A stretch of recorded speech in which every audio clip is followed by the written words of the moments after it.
Bismillahirrahmanirrahim. Waltakum minkum ummatun yad'una ilal khairi wa ya'muruna bil ma'rufi wa yanhauna 'anil munkar. Assalamualaikum warahmatullahi wabarakatuh.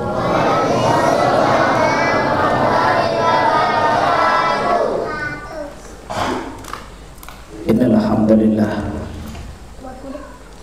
walladzi khalaqa kulli syai' fi ahsani taqwim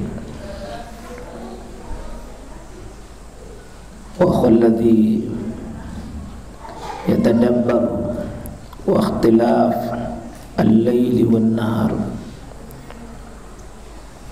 wa khalladzi anzala as-sakina fi qulubil mu'minin wa liyazdadu imanina ma imanina. Asyhadu an la ilaha illallah wahdahu la syarika lah wa asyhadu anna Muhammadan abduhu wa rasuluh sallallahu alaihi wa alihi wa sahabatihi ajmain. Wa dua hal pokok insyaallah malam hari ini kita akan sampaikan secara sepintas. Mohon izin waktu kita untuk bersabar bermajelis untuk mengantar kita mengambil nasihat dari orang-orang yang sukses melihat alam ini dengan benar. Saya mengambil judul pertama, pandangan matamu tergantung hatimu. Saya ulangi, pandangan mata itu sangat tergantung dengan suasana hati. Kita datang di sini, pasti kalau ditanya berbeda kesan kita masing-masing. Meskipun yang kita lihat sama-sama kita lihat gunung, sama-sama kita lihat pohon, lihat tumbuhan, lihat dedaunan, lihat aneka ragam karya Allah yang dibentang ke depan kita.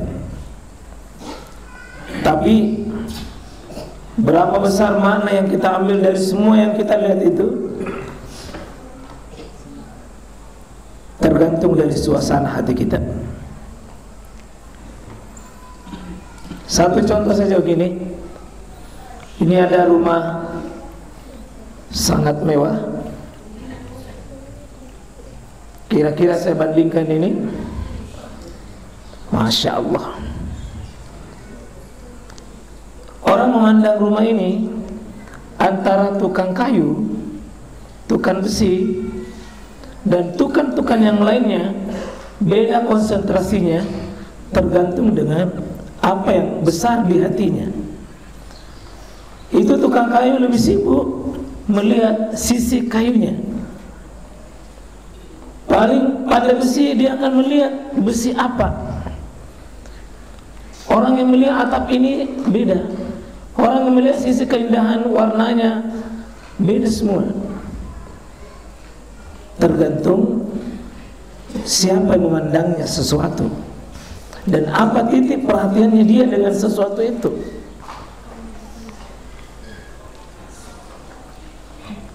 Apapun yang kita pandang, mata secara zahir memandang sama, tapi cara telapak hati itu berbeda, tergantung dari apa yang besar di hati kita.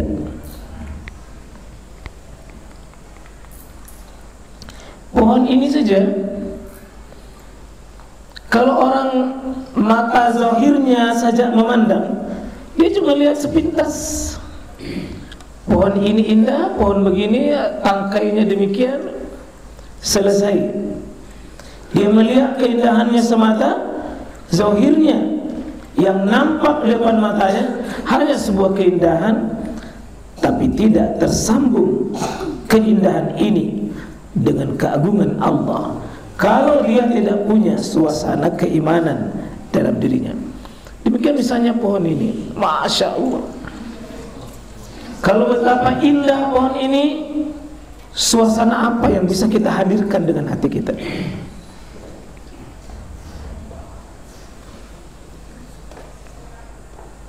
Allahu Akbar.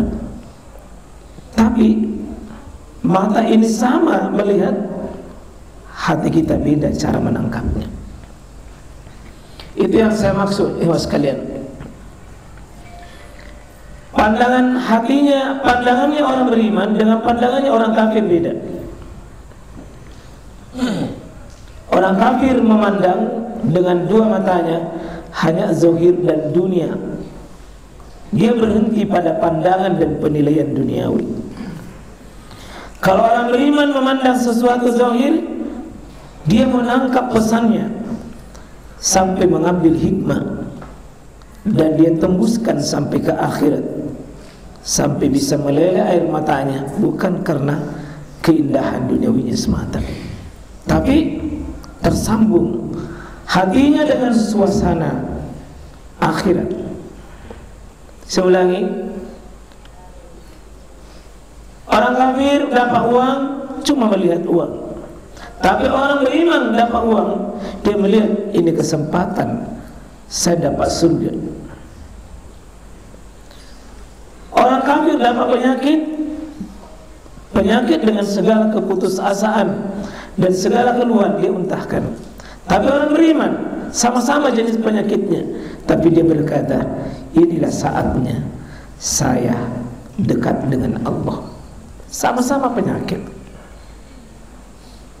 Sekarang kita coba belajar dari semua ini dengan belajar pada seorang tabi'in, Hasan al-Basri rahimahullah ta'ala. Ini seorang tabi'in yang banyak menangis, bukan karena tidak ada uangnya. Banyak menangis bukan karena di PHK, dan banyak menangis bukan karena urusan duniawi. Beliau pernah diberi air minum yang dingin, enak. Di saat-saat haus lalu ketemu air yang dingin, justru tiba-tiba dia pingsan dan gelas terjatuh dari tangannya. Dia dikasih air minum yang enak, di saat dia haus ketemu air dingin, dia pingsan.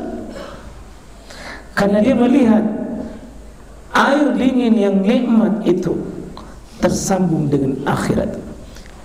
Ini cara pandang dia. Wa nada ashabun nar, dan memanggil, berteriaklah penghuni neraka. Dia memanggil siapa? Ashabal jannah, penghuni surga. Jadi penghuni neraka itu memanggil, wahai penghuni surga, an afidu alaina minal ma, tolong berikan juga kepada kami air. Berikan. Penghuni neraka mau sekali, kasih saya sedikit airnya. Au mimma razaqakumullah, atau sesuatu yang Allah berikan rezeki kepadamu, yang kenikmatannya surga.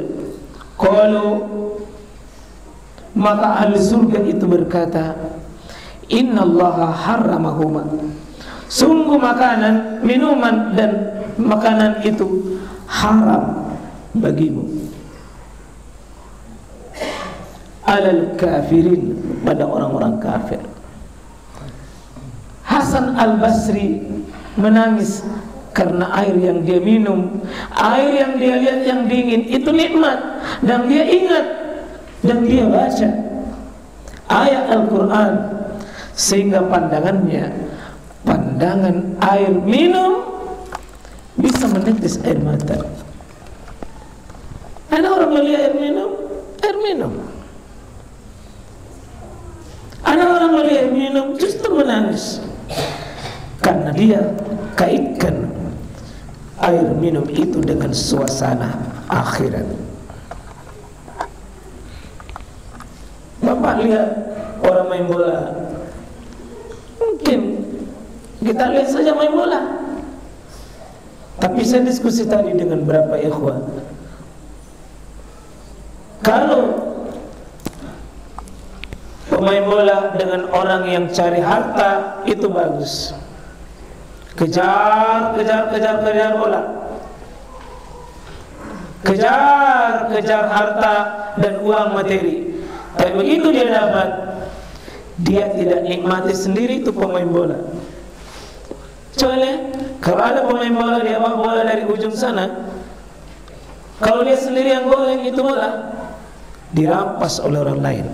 Tapi pemain bola yang cerdas, kecerdasan memburu, kecerdasan opor.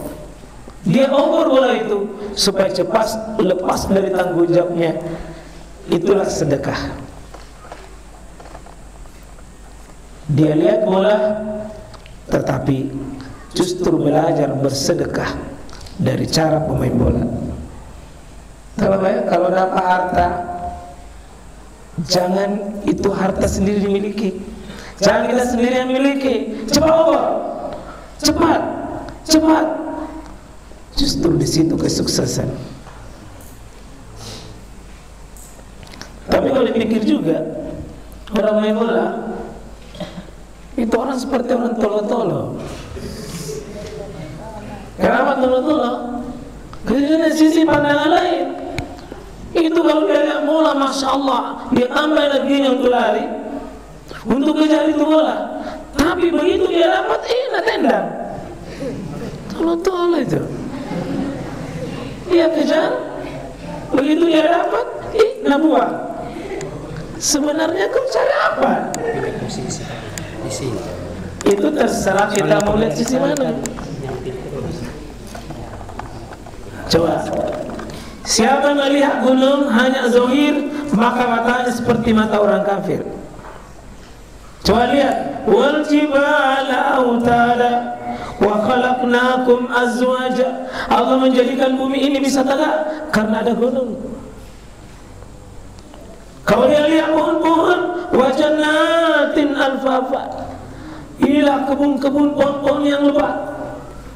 Semua di atas aturan Allah Subhanahu wa taala.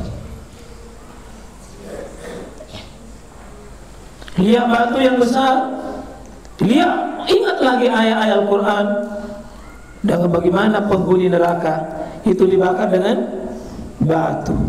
Wa quduhan nasu wal hijarah. Dia ingat batu, manusia itu nanti di akhirat dibakar dengan batu. Pembakar nanti di akhirat ada dua. Satu, manusia dan jadi di akhirat pembakarnya manusia itu ada dua. Satu, manusia itu sendiri menyala, Pak. Sama dengan menyalanya batu. Itu batu sekali menyala tidak akan pernah padam. Sekali menyala itu batu tidak pernah padam. Begitu juga manusia di akhirat.